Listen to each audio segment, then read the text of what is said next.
Selamat mendengarkan podcast ini.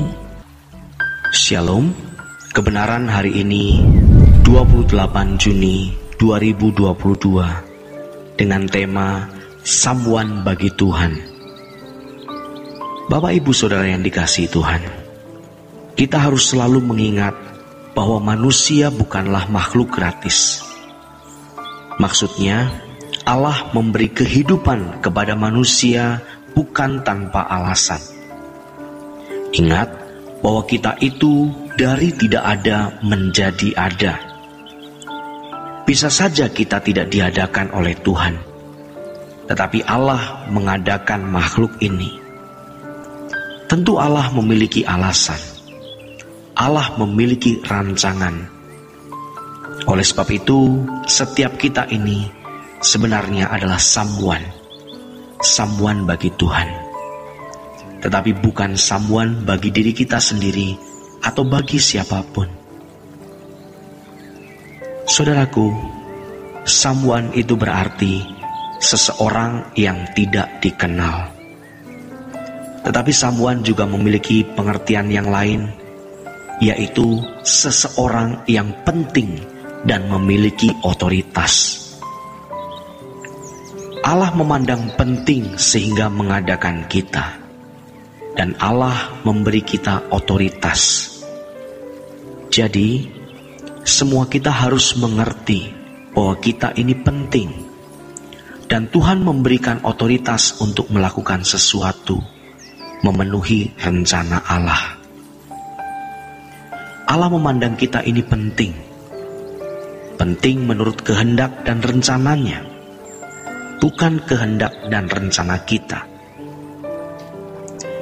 Maka kalau orang memandang dirinya samuan bagi dirinya sendiri atau samuan bagi orang lain yang dia mau, dia pasti adalah seorang pemberontak.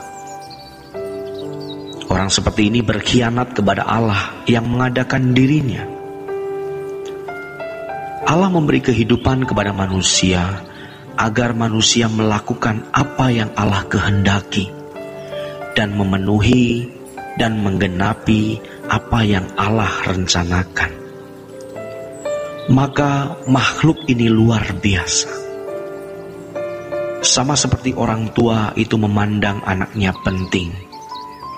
Dan orang tua pasti memberikan otoritas. Dan untuk itu anak-anak diberi pendidikan, diberi kecakapan supaya bisa mandiri. Atau orang tua yang memiliki usaha bisa dipercayakannya kepada anaknya. Saudaraku yang kekasih, manusia memiliki hak, dan ini adalah anugerah. Hak ini anugerah. Manusia bisa menikmati apa yang Allah ciptakan, tetapi manusia juga diberi tanggung jawab. Dan tanggung jawab ini juga anugerah.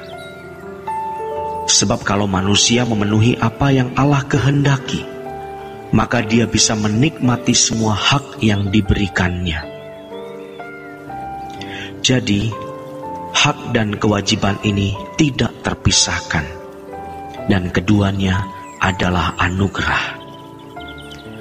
Allah memberi hak di mana manusia memiliki pikiran dan perasaan, dan Allah memberi kebebasan manusia untuk menikmati pikiran dan perasaannya.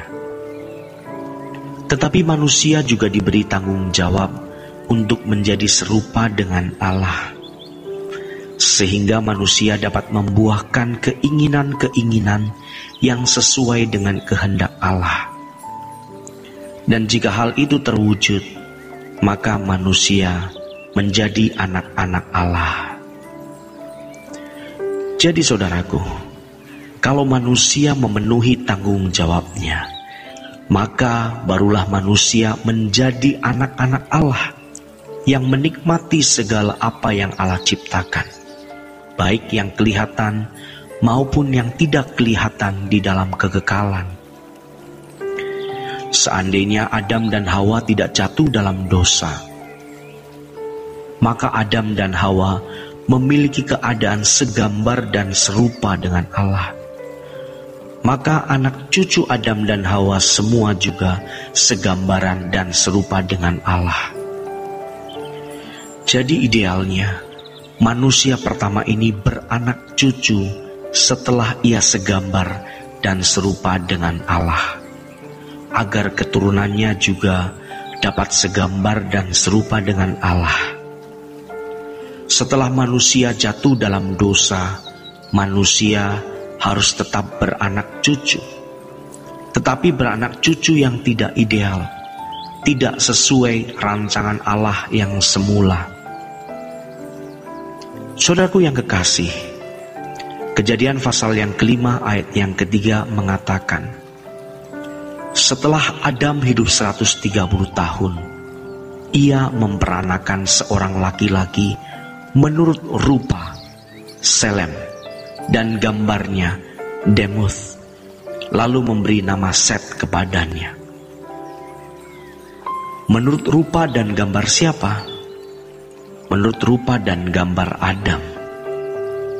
Tidak ada model manusia segambar dan serupa dengan Allah. Dan anak cucunya semua juga menjadi manusia yang segambar dan serupa dengan Adam.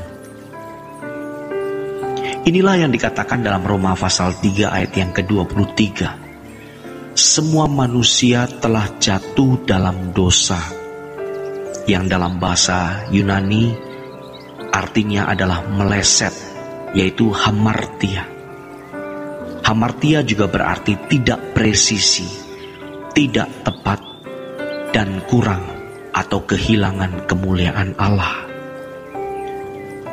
Maka kalau kita menerima Dia, bukan hanya mengakui menerima, namun kita harus tanda petik menelan kebenaran, memakan buah kehidupan, supaya kodrat kita diubah. Sebab Tuhan pun berkata, kamu bukan berasal dari dunia ini. Saudaraku yang kekasih, di sini setan menyesatkan orang percaya dengan pemikiran sudah terima Yesus maka pasti selamat. Padahal Alkitab mengatakan pada mulanya firman itu menjadi manusia. Yang kita terima itu apa? Yaitu firman-Nya. Sementara orang merasa sudah menerima Yesus berarti pasti selamat. Sejatinya kita mesti dalam tanda petik menelan Dia terlebih dahulu, sampai kita bisa berkata, hidupku bukannya aku lagi, tetapi Kristus adalah hidupku. Hidup kita menggelorakan gairahnya, mengobarkan semangatnya, sampai kita mengalami perubahan kodrat, dan Tuhan memproses melalui segala kejadian hidup. Ini tidak secara otomatis, tetapi melalui proses. Itulah sebabnya ketika Tuhan Yesus memulai pemberitaan Injil-Nya, Ia berkata, kamu harus sempurna, seperti Bapa di sorga adalah sempurna. Matius pasal 5 ayat yang ke-48. Dengan kalimat lain, kamu harus segambar dan serupa dengan Allah. Demikian renungan hari ini. Tuhan Yesus memberkati kita sekalian.